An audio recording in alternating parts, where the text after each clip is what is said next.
আপনি এইমের যে ব্যাপারটা, ইন্ট্রোডাকশনের ক্ষেত্রে এইমটা একটু গোছানো উচিত। আপনি যে সরাসরি বলেন যে আমি আসলে সার্ভ করব, বাংলাদেশের পিপলকে সার্ভ করতে চাই, সেটাই আমার এইম, সেটা আসলে এক্সাক্ট কিছু কিছু আসে না এখানে। আপনি এটার জন্য একটু 10-15 মিনিট নিজেকে একটু টাইম দেন, কিভাবে জিনিসটা একটু গোছানো যায়। এটা আপনার পার্সোনাল বিষয়, তো এটাকে সরাসরি আমার পক্ষ থেকে বলা যাবে না। বাকি আপনার জন্য সুবিধার জন্য আমি বলতে পারি যে অনেকেই যেটা করে যে তার একটা ড্রিম বলে যে আমি আসলে আমার ব্যক্তিগত লাইফে আমি শেষ বয়সের দিকে একটা স্কুল করব যেখানে হবে এমপ্লয়মেন্টের সুযোগ থাকবে, বা আমি হচ্ছে উম, সমাজের প্রতিবন্ধীদের নিয়ে কাজ করতে চাই। প্রতিবন্ধী না, ঠিক এটাকে বলা হয় যে স্পেশাল, যে চিলড্রেন যারা আছে তাদেরকে নিয়ে আমি কাজ করতে চাই, তাদের জন্য স্কুল প্রতিষ্ঠা স্পেশাল করতে চাই। চাইল্ড। হ্যাঁ, স্পেশাল চাইল্ডদেরকে নিয়ে আমরা কাজ করতে চাই। সেটা এরকম কিছু জিনিস অনেকে উল্লেখ করে থাকে। তো আপনি আপনার ক্ষেত্রে এরকম কিছু একটা নিয়ে আসলে তখন ইন্ট্রোডাকশনটা একটু সুন্দর হবে। আশা করি বুঝতে পেরেছেন।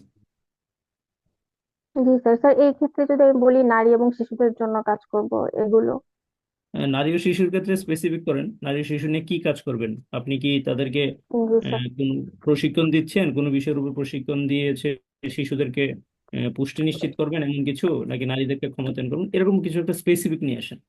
এটার বিষয় হচ্ছে হুম। ইন্ট্রোডাকশন আপনাকে নির্ধারণ করবে যে আপনি আসলে নিজের ব্যাপারে কতটুকু ডিসকভার করেছেন। সক্রেটিসের একটা কথা আছে, নো দাই সেলফ।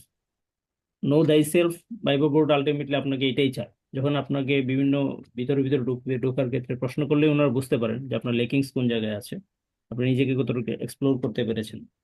যখন দেখবে যে না, আপনি আপনার এক্সপ্লোরেশন আপনার বয়স অনুপাতে বা আপনার যে সার্টেন এই যে যে আশপাশ থেকে তুলনায় আপনি যথেষ্ট মেচিউর, তখন ক্ষেত্রে ওনারা স্যাটিসফাইড হয়। তো এই কারণে হচ্ছে একটু সময় দেন এটার ক্ষেত্রে। ঠিক আছে। জি স্যার। আর আরেকটা বিষয় হচ্ছে আপনার বাংলা এবং কৃষির সাথে রিলেট করেন প্রশ্নটা আমি করেছিলাম আপনাকে ঘাবড়ানোর জন্য। আপনি স্মার্টলি হ্যান্ডেল করেছেন, এটা ভালো জিনিস। এবং অ্যাপ্রোচের শেষের দিকে স্যার যে বলেছেন যে সরাসরি কোনো সম্পৃক্ততা নাই, এটা ভালো বলেছেন। তবে আপনার অনেক ক্ষেত্রে যেটা হচ্ছে যে সরি বলার ক্ষেত্রে অ্যাপ্রোচটা একটু চেঞ্জ করেন। সরি বলার অ্যাপ্রোচটা কিছু প্রশ্নের ক্ষেত্রে আপনি দেখা যাচ্ছে যে কিছুক্ষণ গুলানোর পরে তারপরে সরাসরি বলছেন না যে আমি এটা সরি, বা আমার এটা জানতে হবে, স্যার এই বিষয়টা আমার জানা নেই। এই বিষয়টা যেটা, এটা অ্যাপ্রোচটা নিয়ে আসেন যে আমি এই অ্যাপ্রোচে সরি বলবো। যেমন অনেকে বলে স্যার আমার এটা জানা নেই, অনেকে বলে স্যার আমার এটা জানতে হবে। বিভিন্ন জন বিভিন্ন জিনিস অ্যাপ্রোচ করে নেয়, আরো অ্যাপ্রোচ থাকতে পারে। এটা ব্যক্তিভেদের, তারা নিজেরা চয়েস করে নেয় কিভাবে সেটা বলবে আর কি। আপনি এরকম একটা অ্যাপ্রোচ নিয়ে আসেন নিজের মধ্যে।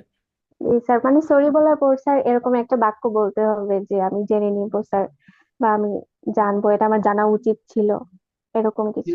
জি, আপনি বলতে পারেন যে স্যার আমি জেনে নিবো স্যার, বা স্যার জি আমাকে স্যার, এটা আমি জানতে হবে, বুঝতে পেরেছি। আমাকে জানতে হবে, আই নিড টু নো, এরকম আপনি বলতে পারেন। আর আরেকটা বিষয় হচ্ছে যে আপনাকে ক্যাডার বিষয় নিয়ে প্রশ্ন করা হয়েছে, এবং আপনার মোটামুটি ক্যাডার বিষয় একটু পড়াশোনা করতে হবে। আপনার যেহেতু 21 তারিখে অনেক সময় আছে, 3 থেকে 4 দিন সময় দিলে আপনি ক্যাডার রিলেটেড মোটামুটি অনেক কিছু জেনে যাবেন। আপনাকে কিছু ডিপ কোয়েশন করা হয়েছে যেগুলো ফিল্ড, আপনি বই থেকে যেগুলো, আমি আজকে কিন্তু কিছু কোয়েশন করেছি, আপনি দেখবেন এগুলো সচরাচর হয়তো বইয়ে পাবেন না। বা এগুলো স্যার বই, আমি কিছুই পাইনি স্যার, না সেজন্যই এগুলো আনসার করতে পারি। কোয়েশ্চেন গুলো হচ্ছে আপনার এগুলো সাধারণত হচ্ছে আপনার ফিল্ড লেভেল থেকেই কোয়েশ্চেন গুলো করা হয়। কারণ ওনারাও জানেন যে আসলে বইয়ে কি লেখা থাকে, গদবাদা মুখস্থ। তো সেই জায়গা থেকে হচ্ছে প্রশ্নগুলো বোর্ড মেম্বার জানতে চান যে একটু ডিপ না, ঠিক এগুলো হচ্ছে সারফেস লেভেলের কোয়েশ্চেন। আপনি যখন সাইড গুলো গাঁটবেন তখন তখন এইগুলো হচ্ছে ইজি হয়ে যাবে। আর আচ্ছা। লিটারালি সুস্মিতা, আজকে খুব কষ্ট পেয়েছি যে আপনাকে ইউএনও হিসেবে বিদেশি ডেলিগেটের কাছে যখন রিপ্রেজেন্ট করতে বললাম, আপনি গত দিনের মতোই বললেন। এটা আরো গোছানো উচিত ছিল সুস্মিতা। স্যার আমি তো স্যার ফরম্যাটটা করে রেখেছিলাম, কিন্তু আপনি গোছানো হয়নি। সেই বিষয়টাতে গুছান, তারপর যদি হেল্প লাগে আপনি আমাদের সাহায্য নিতে পারেন, সমস্যা নেই। ঠিক আছে। জি স্যার। স্যার কোনো ফরম্যাট পাওয়া যাবে কি? ফরম্যাট বলতে রিপ্রেজেন্টেশনের ক্ষেত্রে হচ্ছে আপনি নেট ঘাটেন একটু, দেখবেন যে অফিসিয়াল কিছু হয়তো ফরম্যাট পাবেন সেই ক্ষেত্রে। স্যার এই ক্ষেত্রে এলাকার হচ্ছে ব্যক্তি বা মানে কি কি জিনিস স্যার প্রায়োরিটি দিব? এটা আপনি সাধারণত হচ্ছে প্রায়োরিটি দিবেন হচ্ছে যে এখানে কোনো একটা পর্যটন শিল্পকে প্রায়োরিটি দিবেন, এবং এখানে হচ্ছে যে আপনার হিউম্যান ডেভেলপমেন্ট যে জায়গাগুলো আছে সেগুলোতে আপনি বলবেন যে এই জায়গাগুলোতে আমাদের হিউম্যান ডেভেলপমেন্ট করা আছে। আপনার উদ্দেশ্যটা থাকবে যে একই সাথে হচ্ছে রিপ্রেজেন্ট করা, সৌন্দর্য রিপ্রেজেন্ট করা, প্লাস হচ্ছে একটা কোনো ইনভেস্টমেন্টকে নিয়ে আসা, এমন কিছু একটা অ্যাপ্রোচ থাকবে।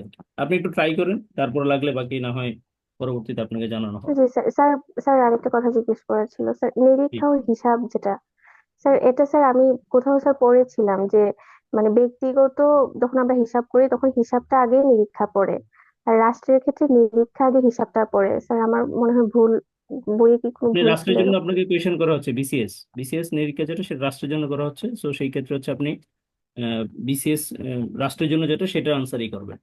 ঠিক আছে। স্যার তাহলে তো স্যার নিরীক্ষাটা তো স্যার আগে। না, রাষ্ট্রের ক্ষেত্রে নিরীক্ষাটা আপনার হচ্ছে হিসাবটা আগে হয়, তারপরে নিরীক্ষাটা আসে। আপনি এই বিষয়টি একটু স্টাডি করেন, পেয়ে যাবেন। ঠিক আছে সুস্মিতা। জি থ্যাংক ইউ সুস্মিতা। ওভারঅল আপনার প্রিপারেশন আর একটু গুছাইতে হবে, বাকি প্রেজেন্টেশন ঠিকঠাক ছিল। Best of luck. দেখা হবে নেক্সট সেশনে। ওকে। জি sir, thank you. Thank you.